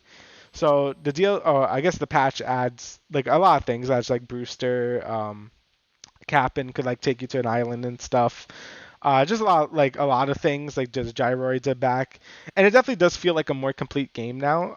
Because I think the main criticism about New Horizons is it definitely felt kind of unfinished. There's a lot of points where like New Leaf just had more content, even without the updates from New Leaf. Like it just had more content when New Leaf first came out. So yeah, New Horizons was definitely lacking in that, but I think it definitely feels a lot better now. There's more things to do each day. You go to Brewster, you go to Captain's Island, get some gyroids, and there's some. I'm sure there's like a bunch of new like furniture and customization options. Like it does feel like there's a lot more to do. And I have been playing the game daily again for a bit, and it's really fun. I just like playing the game, getting my fossils, doing the extra stuff now. It's been fun. Obviously, I don't know if I'm gonna keep up doing that because I might put like 80, 90 hours into the game from the last year. So I'll probably just play a bit more of it. But honestly, the thing that will make me probably come back to it is probably the DLC. The DLC actually is a lot of fun. So this is based off Happy Home Designer, which I haven't played. But this is Happy Island Paradise or whatever the hell it's called.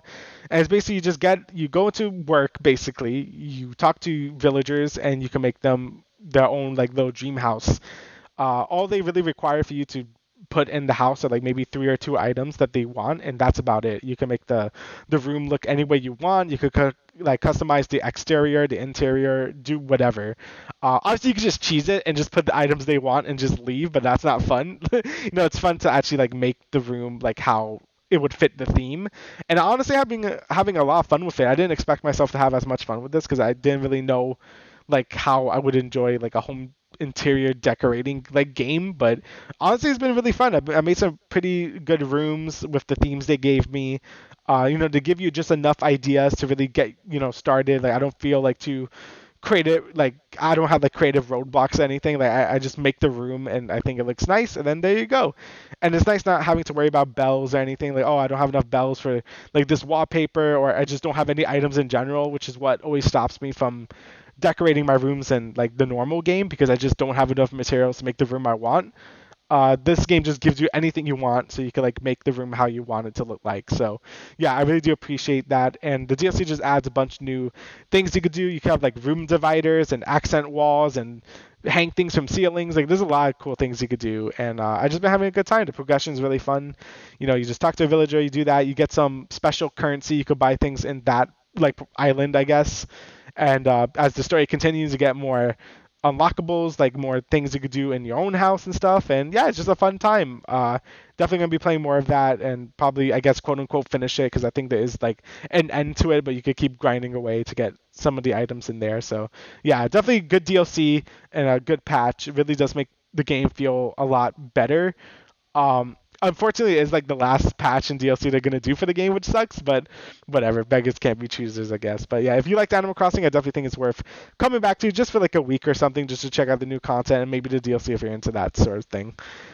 And lastly, Final Fantasy 14. I've been playing a shit ton of 14 again. Endwalker got delayed. It was supposed to come out next week. It was supposed to come out next Friday, the 19th, but they delayed it by 2 weeks, and now it's coming out December 3rd, which is big sad because I was very excited for that, but whatever. I guess I'll wait now. But there's a lot more things I've been doing. I've just been grinding. I've been leveling up some classes and finishing up some loose ends I had to do in Shadowbringers. So yeah, I'm already like consumed. I put too many hours into this game when I start playing it again. It's such a black hole of time, and I mean I love this game obviously, and you're gonna hear me gush about it once Endwalker actually does come out.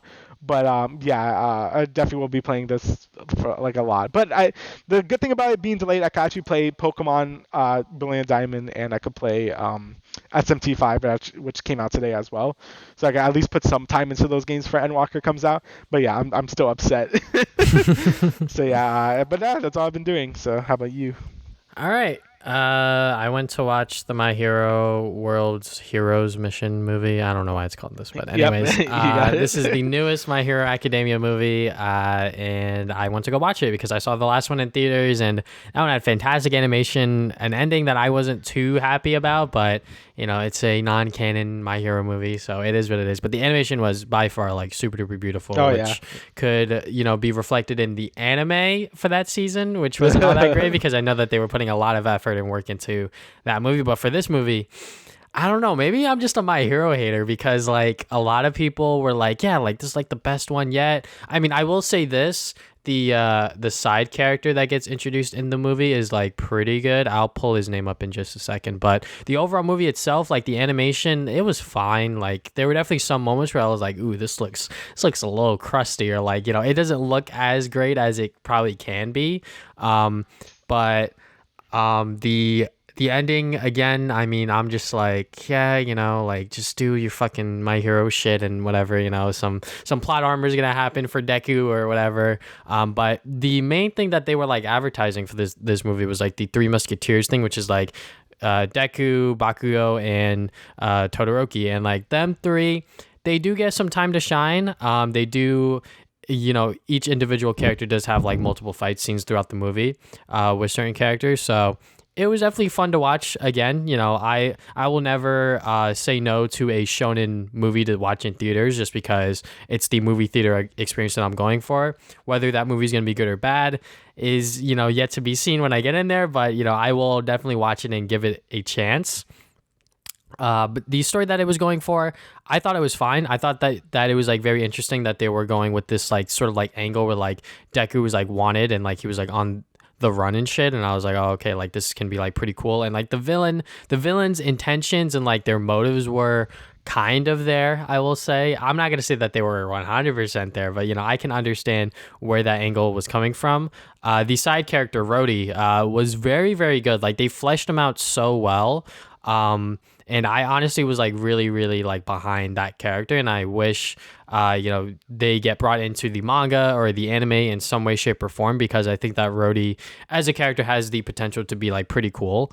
But for the movie itself, I don't know. I was just like not feeling it just because like the last movie did me so wrong, and like this movie kind of did like similar things that the second movie did in a sense, with like the ending not being all that great because Deku fucking plot armor and shit, and it's not like super duper like earned. But overall, like I had a good time watching it in theaters with my friends again, but it is what it is. I'm definitely gonna keep watching these movies for some reason, just because, like I said, it's the movie theater experience that I'm going in for.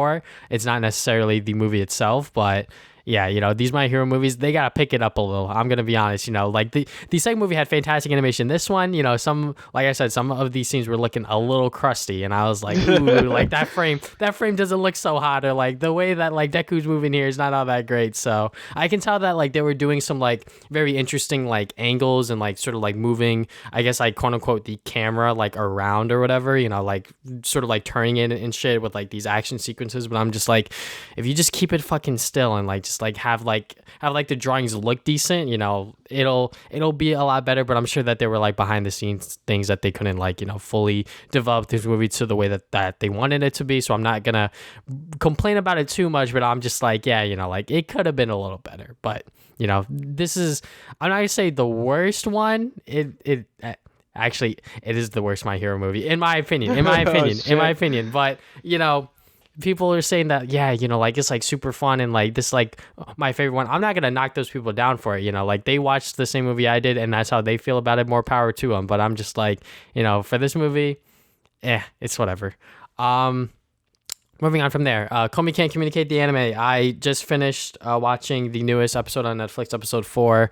And yeah, it's still really fucking good. I mean, this is a slice of life anime about this girl named Komi who has a social anxiety disorder where like she can't really talk, and like she has a hard time forming relationships and bonds and like friendships with people. So this character Tano sort of comes in and tries to like help her with that, and they get into shenanigans, and there's a lot of weird and interesting characters, and there's a lot of cute moments between Komi and Tano. And yeah, I mean, I'm all here for it. It is beautifully animated for a slice of life anime. The voices, the soundtrack, everything that you want for a anime adaptation to come together, it comes together every single fucking week when I watch this show, and I love it. So, when I'm watching the newest episode of Komi, I'm fucking smiling throughout the whole way.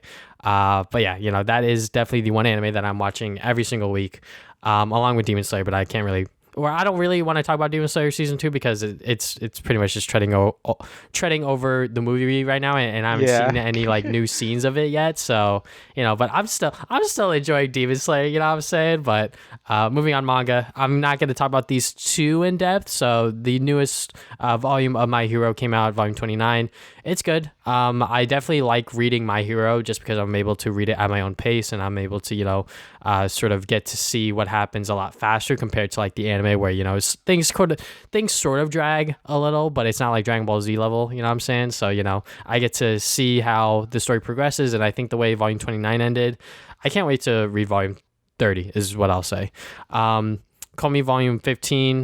Going from the anime to the manga is definitely bizarre because, in the anime we're like literally still within Volume 1. So now I've read Volume 15 and I'm like, oh yeah, all of these characters, like, they had like their character progression and things have happened. So yeah, Komi, still fun to read. Rent a Girlfriend Volume 9.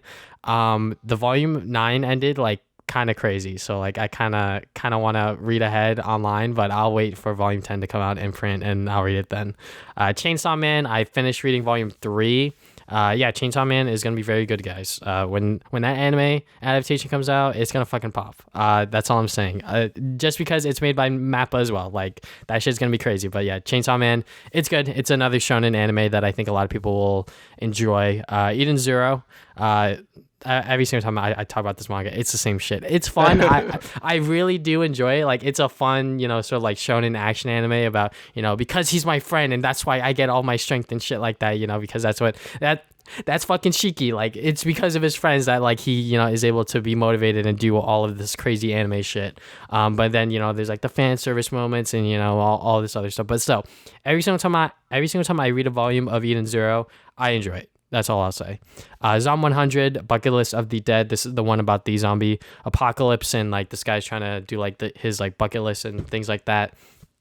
This volume was actually like really, really good. I think that this one really fleshed out the characters a little bit more, and had some action sequences with the zombies, and we got to see more of the main characters' sort of backstory. I forget his name, honestly. Like, I don't remember any of their names. All I remember is like key pieces and things that happen, which I won't talk about. But Psalm 100 is a enjoyable manga that I think a lot of people should give a shot, because it's a different take on the zombie apocalypse trope, because it's a lot more leaning towards the comedy element. And then this last one is when will Ayumu will make his move. So this is from the same mangaka that did TZ Master Takagi-san. So obviously I gotta read this one. So they have been printing these in English very slowly. So I just finished reading volume 1.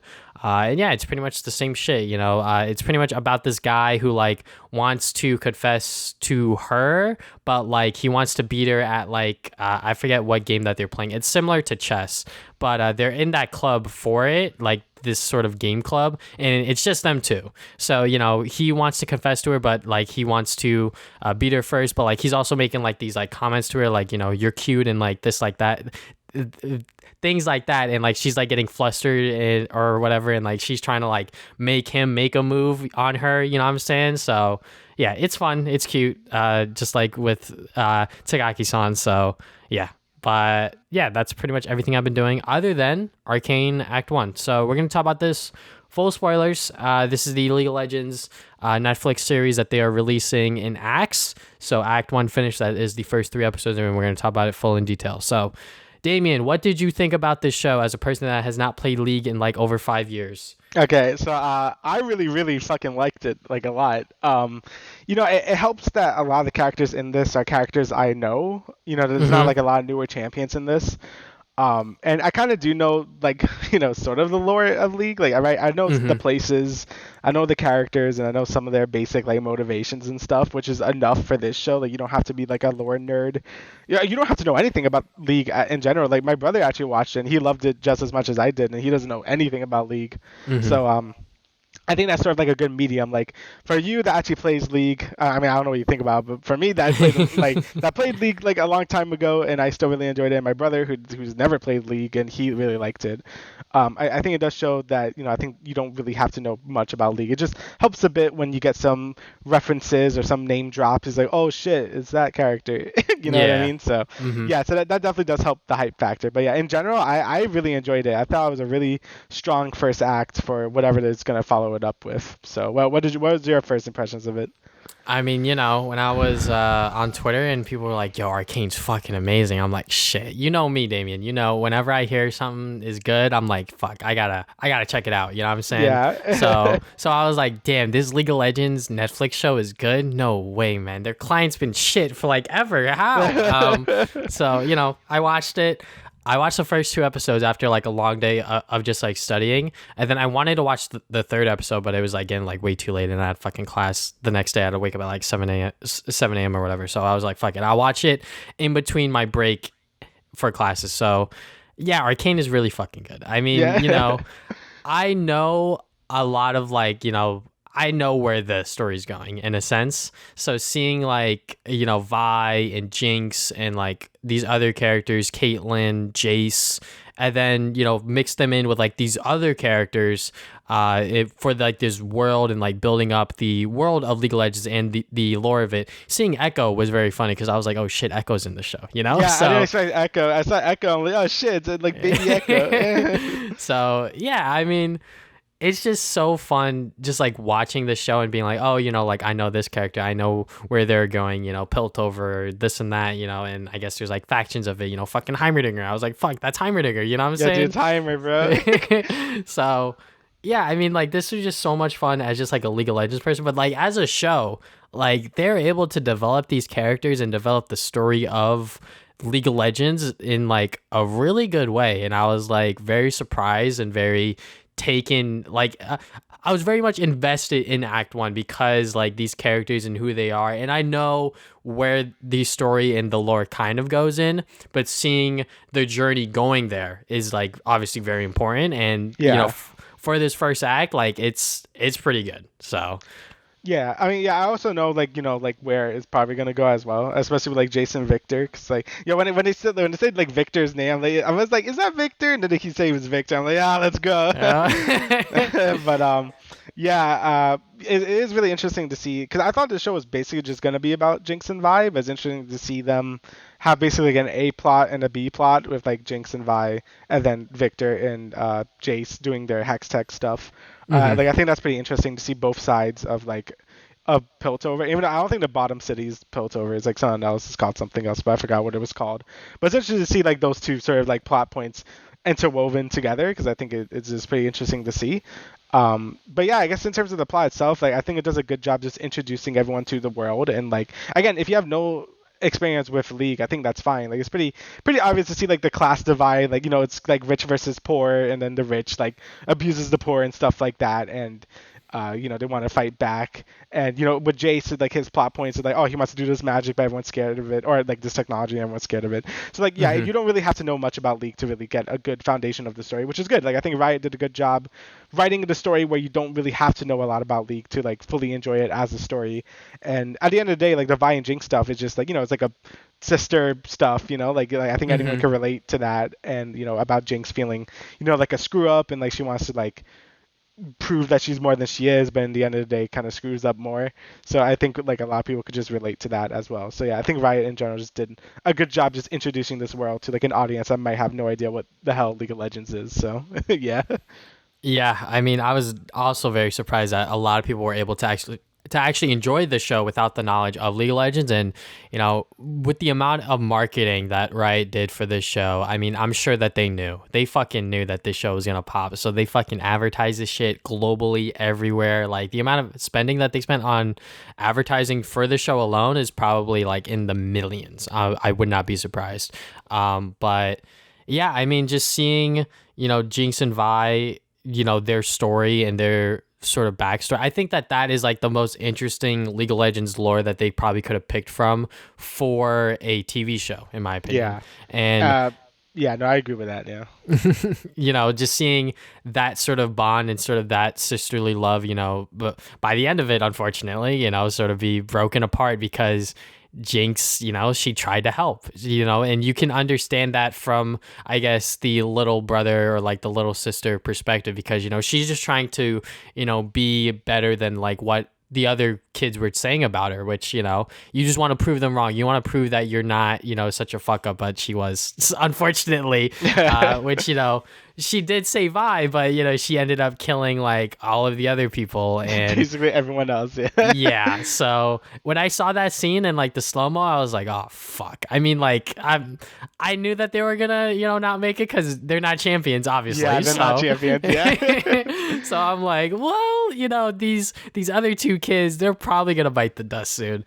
Dude, I'm surprised how brutal that was. Like, just like that one kid get like impaled by the fucking like metal bar and then get crushed to death. I'm like, Jesus Christ. Yeah, this show is definitely not PG friendly. They are willing to show everything that they need to show for the story's sake, obviously.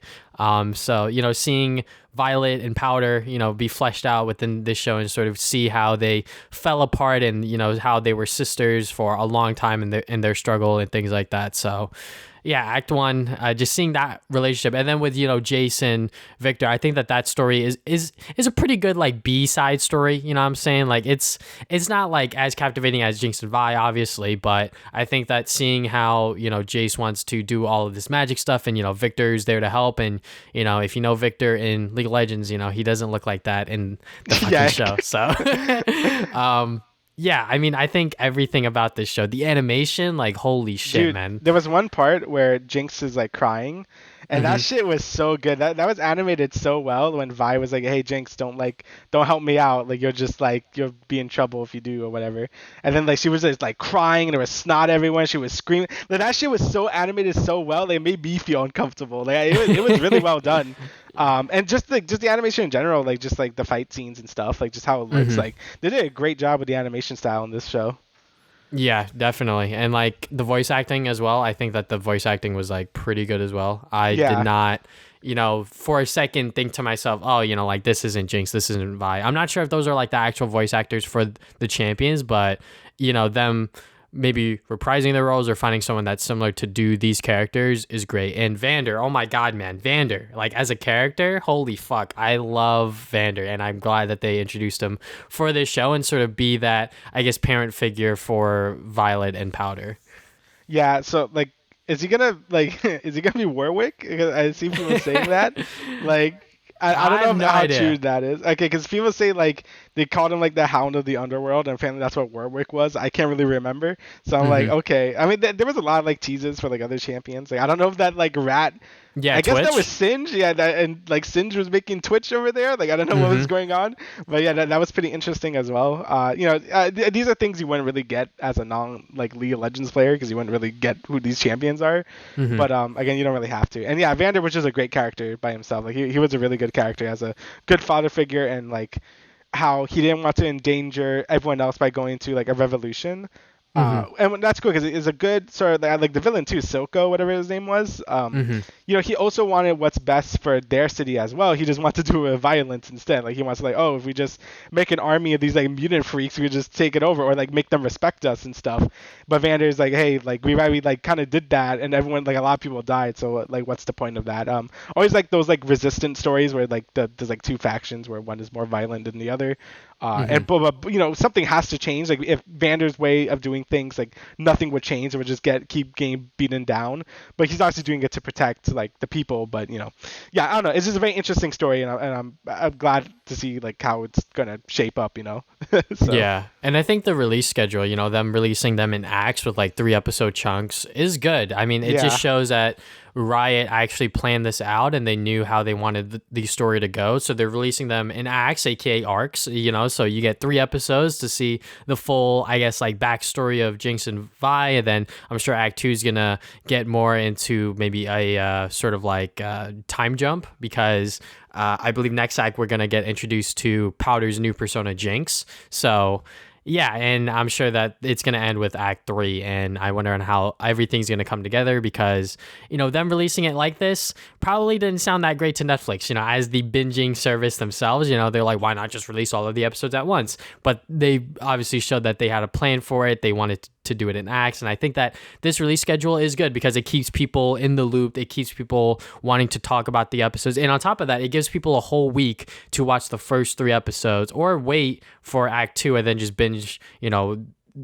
6 episodes at once or whatever. So there is this trade-off of people able to catch up with all of the episodes before people are able to discuss it and things like that. So I think that doing it like this is smart and may not be for everyone because binge culture is a thing, but I think that releasing them in acts and 3 episode chunks is doing wonders for the show.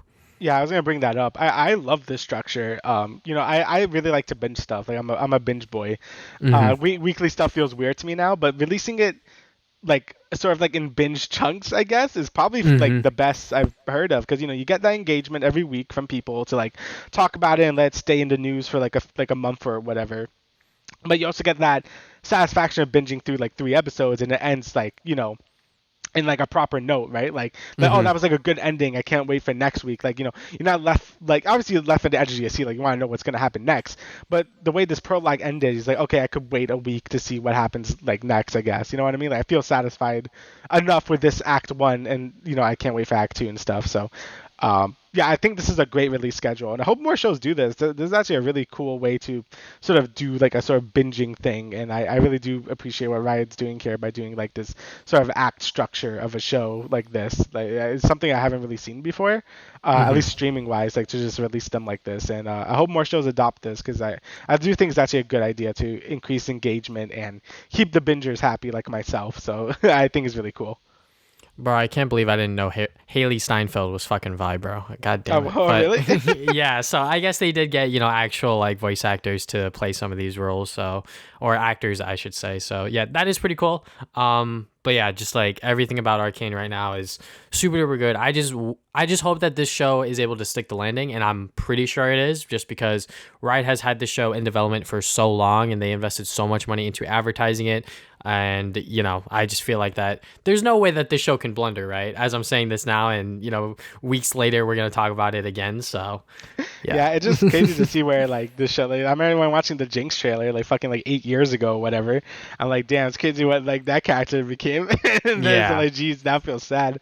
And I think I talked about this last time when Riot was announcing all their new projects. I think even though I don't really play League of Legends as a game anymore because I'm just kind of over MOBAs. I think the League IP is just super cool, and like there's a lot of cool characters and locations and lore to pull from. So I'm really happy to see Riot really expand this into shows or other games and RPGs, or maybe the MMO is gonna be League based. I don't know. Like that's just so sick to me because I do love this world a lot and the characters. So it's cool to see that in another way that isn't like in like Summoner's fucking Rift where like nothing matters. So you kind of just go in lanes and stuff. So yeah, I'm really happy that they're finally expanding their like. I guess like how they want to show this universe to people because I'm all down for that, Yeah, and say what you will about Riot, it's all warranted. But this show is really good, and they know what they're doing with this IP. It's just crazy that it took them so long to really take advantage of League of Legends as an IP and expand it into other medias. So with this show being the first of probably many in the future, I cannot wait to see what other sort of lore expansions that they tried to do within the world of League of Legends, because I think Piltover and with Jinx and Vi and everything else, I think that that's definitely the most interesting and the most grounded stuff that you can pull from League that I think a lot of people could really get behind. So just one last thing, what do you think about the Imagine Dragons intro?